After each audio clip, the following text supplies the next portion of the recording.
Hello everyone, this is Ayushi and I am back with Psychology lecture series for class 11. हम chapter 4 human development के बारे में पढ़ रहे हैं, जिसके लास्ट पार्ट में हमने डेवलपमेंट के इंट्रोडक्शन के बारे में पढ़ा था। इस पार्ट में हम ये जानेंगे कि बच्चा जन्म लेने से पहले और जन्म लेने के तुरंत बाद यानी कि प्रीनेटल स्टेज और इन्फेंसी के दौरान क्या-क्या चीजें सीख के आता है और क्या-क्या चीजें सीखता है।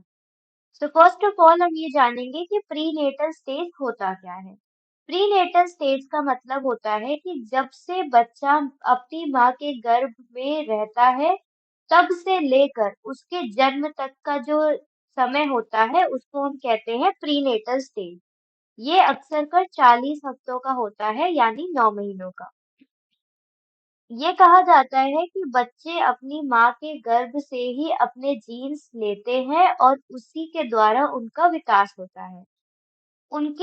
जब बच्चा अपनी माँ के पेट में होता है, तो माँ के जो व्यवहार होते हैं, वो बच्चे को प्रभावित करते हैं।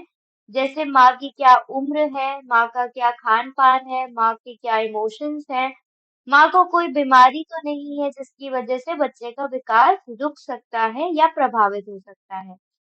For example rubella genital herpes और ह्यूमन इम्यूनोडेफिशिएंसी वायरस जिसको हम एचआईवी एड्स भी कहते हैं, ये वायरस अगर माँ के अंदर होते हैं तो अक्सर कर ये होता है कि ये बच्चे के अंदर जेनेटिक प्रॉब्लम्स क्रिएट करते हैं जिसकी वजह से बच्चे के विकास में दिक्कतें आती हैं।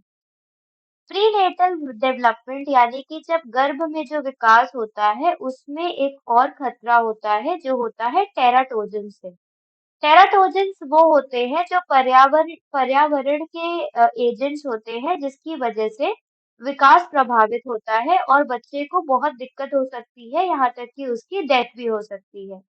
टेराटोजेंस हो सकते हैं ड्रग्स, इन्फेक्शंस, रेडिएशन या पोल्यूशन जो माँ के द्वारा बच्चे तक जाते हैं। अगर माँ ड्रग्स लेती है तो वो बच्चे को प्रभावित कर सकते हैं। अगर माँ के शरीर में कोई इन्फेक्शन उत्पन्न हो रहा है तो उसकी वजह से भी बच्चे को तकलीफ हो सकती है। या कभी-कभी अगर माँ किसी ऐसी जगह पे रहती है जहाँ पे इंडस्ट्रीज का रेडिएशन बहुत ज्यादा आता है तो उसकी वजह से भी बच्चे के विकास में प्रॉब्लम्स आती हैं। नेक्स्ट है इन्फेंसी। इन्फेंसी यानी कि जब बच्चा दुनिया में आ जाता है, जब वो जन्म ले लेता है, यानी 0 से लेकर 2 साल की उम्र तक के बच्चों को हम इन्फेंट्स कहते हैं या इन्फेंसी के अंदर डालते हैं। इस उम्र में बच्चों का जो दिमाग होता है, वो बहुत तेजी से डेवलप होता है, बहुत तेजी से विकास करता है। बच्चे के अंदर पहले से ही कुछ ऐसी क्षमताएं होती हैं जिसके द्वारा वो अपनी नॉर्मल जिंदगी जी सकता है, जैसे कि वो सांस लेता है, वो दूध पी सकता है या वो अपने बॉडी के जो खराब पदार्थ हैं उनको निकाल सकता है। जब बच्चा अपनी जिंदगी के पहले हफ्ते में होता है तो वो ये बता सकता है कि कोई भी ध्वनि किस दिशा से आ रही है। यानी कि बच्चा जो होता है वो साउंड को यानी ध्वनि को पहचान सकता है। जो बच्चा होता है वो अपनी माँ की आवाज दूसरी औरतों की आवाज से बदल सकता है और वो समझ सकता है कि कौन सी उसकी माँ की आवाज है और कौन सी दूसरी औरतों की आवाज है। और वो कुछ सिंपल सिंपल जो चीजें होती हैं उनको याद कर सकता है और उनको देखकर अपने से भी कर सकता है, जैसे कि मुंह खोलना, आंख झपकाना, ऐसी चीजें बच्चा अपनी जिंदगी के शुरुआती दौर में करना सीख जाता है। फिर है मोटर डेवलपमेंट यानी कि बच्चे का जो शरीर का विकास है वो किस प्रकार से होता है। पहला है कि बच्चे जब बच्चा बहुत छोटा होता है, जब वो पैदा हो जाता है तो उसके जो भी मूवमेंट्स होते हैं और उसके जो भी शारीरिक प्रतिक्रियाएं होती हैं वो रिफ्लेक्सेस के द्वारा होती हैं। रिफ्लेक्सेस का मतलब होता है कि वो ऑटोमेटिक होती है, खुद से होती है और वो पहले से ही प्रेजेंट रहती है। बच्चा कोई भी उसे जानबूझकर नहीं करता है क्योंकि बच्चे के पास उतना दिमाग नहीं होता है कि उसे क्या करना चाहिए, क्या नहीं करना चाहिए। तो वो जो भी मूवमेंट्स करता है वो उसके अ, दिमाग में उसके शरीर में पहले से ही रहती है जो कि ऑटोमेटिक होती रहती है। ये चीजें जेनेटिक्स के द्वारा बच्चे के अंदर आती हैं ताकि बच्चा इस दुनिया में सरवाइव कर सके, जी पाए। कुछ रिफ्लेक्सेस जो बच्चे में रहते हैं वो होते हैं कफिंग, खांसना, आंखें झपकाना या जमाई लेना। कुछ शारीरिक विकास ऐसे भी होते हैं जो हमारे दिमाग के विकास के साथ बढ़ते रहते हैं। जैसे कि जब हमारी मांसपेशियां या हमारे नर्वस सिस्टम विकास की ओर बढ़ते हैं, तो उसकी वजह से हमारी जो फाइन स्किल्स हैं, यानी कि जो हमारे छोटे-छोटे ऑर्गन्स की स्किल्स है, वो बढ़ती है और विकास की तरफ जाती है। जो नॉर्मल शारीरिक स्किल्स हैं, जैसे कि चीजों को पकड़ना, वस्तुओं की तरफ भागना, बैठना, क्रॉल करना, चलना या दौड़ना, ये सब बच्चों के अंदर आ जाते हैं जैसे जैसे बच्चों का दिमाग विकास की ओर बढ़ता है। नेक्स्ट है सेंसरी एबिलिटीज, यानी कि बच्चे के जो सेंस ऑर्गन्स होते हैं जिसके द्वारा वो चीजों को देखता है, समझता है, वो कैसे होते हैं और ये किस तरह से बच्चे के जीवन में आते हैं। तो सबसे पहले जो बच्चा होता है वो अपनी माँ की आवाज पहचान लेता है जन्म के कुछ ही घंटों के बाद। फिर इससे हमें ये पता चलता है कि जो भी नवजात शिशु होता है, वो देखने में भले ही हमें लगता है कि वो कुछ नहीं देख सकता, कुछ नहीं कर सकता, लेकिन वो बहुत सारी चीजें उसके अंदर ऐसी होती हैं जो उसको महसूस होती हैं।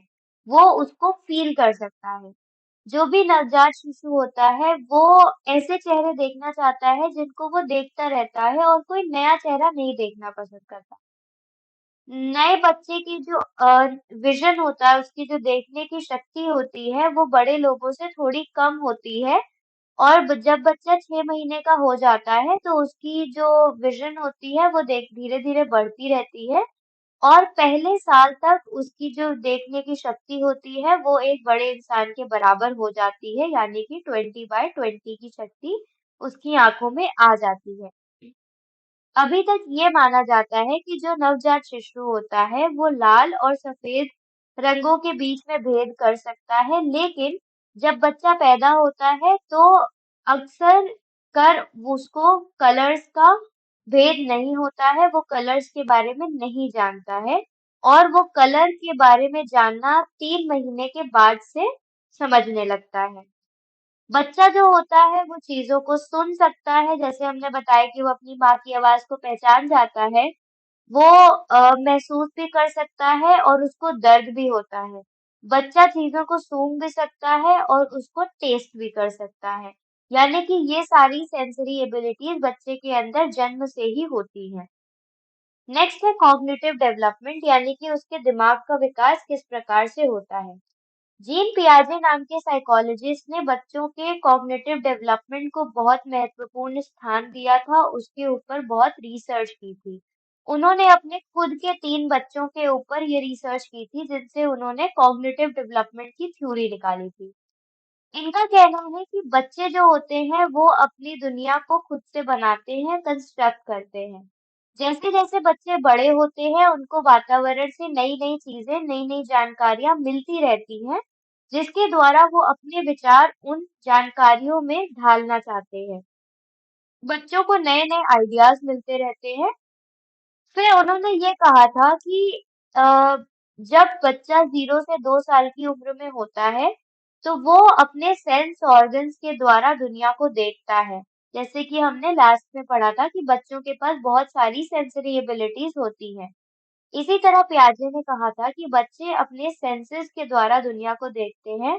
वो देखते हैं, सुनते हैं, छूते हैं, मुँह से टेस्ट करते हैं और चीज़ों को पकड़ने के लिए दौड़ते हैं।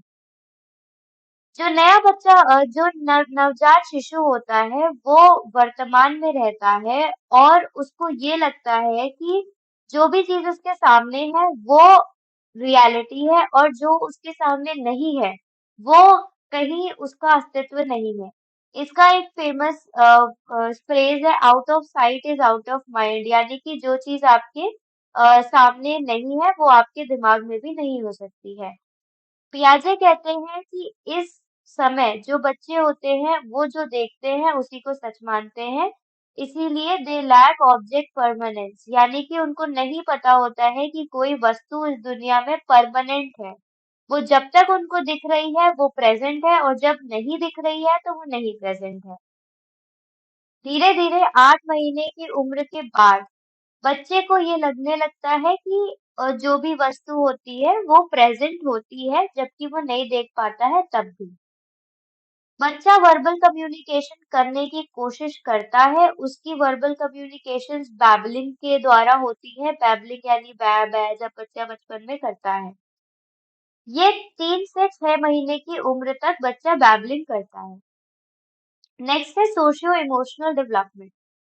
बच्चा जन्म से ही एक सामाजिक क्रिएचर होता है, यानी कि वो एक समाज में रहता है और उसको सामाजिक बनना सीखना पड़ेगा। इसीलिए बच्चा जो होता है वो उन्हीं चेहरों को देखना चाहता है जिसको वो जानता है और कोई नए चेहरों को नहीं देखना चाहता है। जब भी वो अपने माता-पिता के चेहरे देखता है तो वो उनके सामने कूइंग या गर्गलिंग करता है, जिसके द्वारा वो अपनी खुशी जताता है। बच्चे जो होते हैं वो 6 से 8 महीने की उम्र तक थोड़े शांत हो जाते हैं और अपनी माँ की कंपनी को ज़्यादा चाहते हैं। वो चाहते हैं कि वो अपनी माँ के साथ ज़्यादा समय बिताएँ। जब भी वो कोई नया चेहरा देखते हैं या अपनी माँ से दूर होते हैं, तो वो रोते हैं या उनको दुःख होता है। अटैचमेंट की डेफिनेशन होती है the close emotional bond of affection that develops between infants and their parents is called attachment. यानी कि जो एक इमोशनल बॉन्ड होता है अपने माता-पिता और बच्चे के बीच में उसको हम कहते हैं अटैचमेंट। अटैचमेंट के ऊपर हार्लो एंड हार्लो ने 1962 में एक स्टडी की थी जिसमें उन्होंने बंदर के बच्चों को उनकी माँ से अलग कर दिया था 8 घंटों के बाद। यानी जैसे ही बच्चे जन्म लेते हैं, जन्म लेने के 8 घंटों के बाद उन्होंने उन बच्चों को अपनी माँ से दूर कर दिया था। उन्होंने इन बंदर के बच्चों को एक एक्सपेरिमेंट में डाला था जिसमें से आधे बच्चों को अ, अ, वायर की बनी हुई माँ ने पाला और कुछ आधे बच्चों को कपड़े की बनी हुई सरोगेट माँ ने पाला था। इससे हमें ये पता चला था कि बच्चे को चाहे वायर की माँ ने पाला या कपड़े की माँ ने पाला, बच्चे केवल उन्हीं की तरफ प्रेफ़रेंस जताते थे या उन्हीं को चाहते थे, जहाँ से उन्हें कम्फ़र्ट मिलता था, यानी कि क्लॉथ मदर से। और वो ज़्यादा टाइम उनके साथ व्यतीत करना चाहते थे। इस स्टडी से हमें ये पता चला है कि खाना देने से या प्यार देने से बहुत ज़रूरत नहीं होती है अटैचमेंट के लिए। अटैचमेंट के लिए कम्फ़र्ट ज़रूरी होता है। शारीरिक रूप से जब बच्चे को कम्फ़र्टेबल महसूस होता है, तब वो उसके पास जाना चाहता है। इंसानों के बच्चे जो होते हैं वो भी इसी प्रकार से अटैचमेंट बनाते हैं अपने माता-पिता से, जो उनके साथ प्यार और अफ़ेक्शन दिखाते हैं। एरिक एरिक्सन ने 1968 में कहा था कि बच्चे का जब पहला साल होता है, तो उसी साल में अटैचमेंट का विकास होता है या अटैचमेंट बच्चे के अंदर आ जाता है, जिसमें वो ट्रस्ट या मिसट्रस्ट आता है। अगर बच्चे के पेरेंट्स उसके प्रति बहुत अ, अच्छा व्यवहार रखते हैं, उससे बहुत प्यार करते हैं, उसको अफ़ेक्शन दिखाते हैं, तो उसको हम कहेंगे सिक्योर अटैचमेंट जिससे बच्चा ट्रस्ट महसूस करेगा। और उसके विपरीत अगर बच्चे को अच्छे माँ-बाप नहीं मिलते हैं, उसके माँ-बाप उसको बहुत बुरा समझते हैं, बुरा व्यवहार करते हैं, तो वो बच्चा मिसट्रस्ट महसूस करेगा और उसको इनसिक्योर अटैचमेंट महसूस होगा। नेक्स्ट है कुछ इम्पोर्टेंट रिफ्लेक्सेस जो बच्चे के अंदर होते हैं उसके जन्म के लेने के जस्ट बाद से। पहला होता है रूटिंग। इसमें बच्चा अपना सिर पीछे अपना सिर घुमाता है और अपना मुंह खोलता है जब भी उसके गालों को कोई छूता है। ये चीज 3 महीने से 6 महीने की उम्र के बाद से खत्म हो जाता है। दूसरा है मोरो। मोरो होता है जब भी कोई तेज आवाज आती है तो बच्चे अपने हाथ फैलाते हैं और अपने हाथ पीछे करते हैं और फिर उसको हाथ को ऐसे पास लाते हैं ताकि वो कोई चीज पकड़ सके। ये चीज 6 से 7 महीने की उम्र के बाद खत्म हो जाता है। थर्ड है ग्रास। इसमें क्या होता है जब आप एक नवजात शिशु के हथेली पे अपनी उंगली रखोगे तो वो इस उंगली को कस के पकड़ लेगा। इसको कहते हैं ग्रास्प। ये चीज होती है 3 से 4 महीने के बीच में ये चीज खत्म हो जाती है और वॉलेंटरी ग्रास्पिंग हो जाती है, यानी कि बच्चा सोच समझ कर चीजों को पकड़ता है। लास्ट है बेबिन्स की। इसमें क्या होता है, जब आप बच्चे के तलवे पे जोर से मारोगे तो उसके तलवे ऐसे घूमकर ऐसे कर्ल हो जाते हैं। ये चीज 8 से 12 महीने की उम्र के बाद खत्म हो जाता है। ये जो रिफ्लेक्सेस है ये बच्चे के अंदर जन्म से ही होते हैं, जिसकी वजह से उसको सरवाइव करने में आसानी होती है।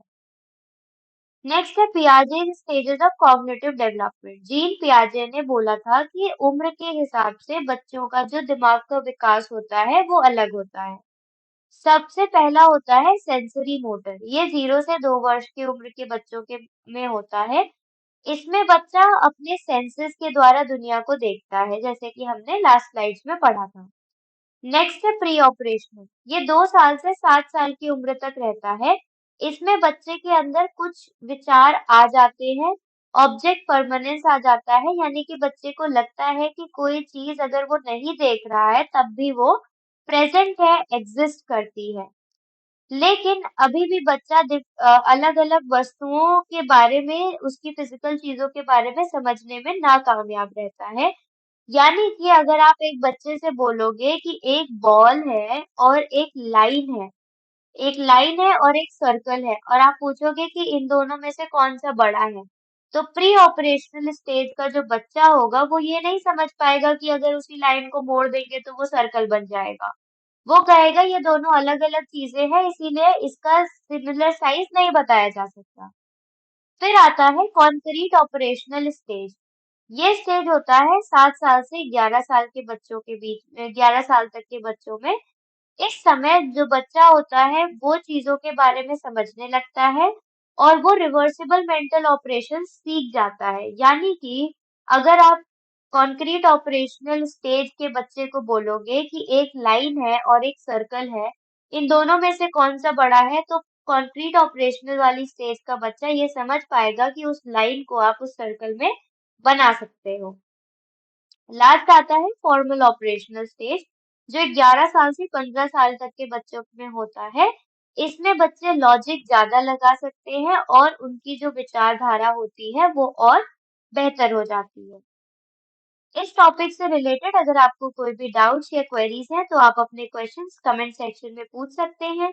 साइकोलॉजी से रिलेटेड ऐसी ही एजुकेशनल वीडियोस के लिए गुरुकुल चैनल को सब्सक्राइब करना ना भूलें।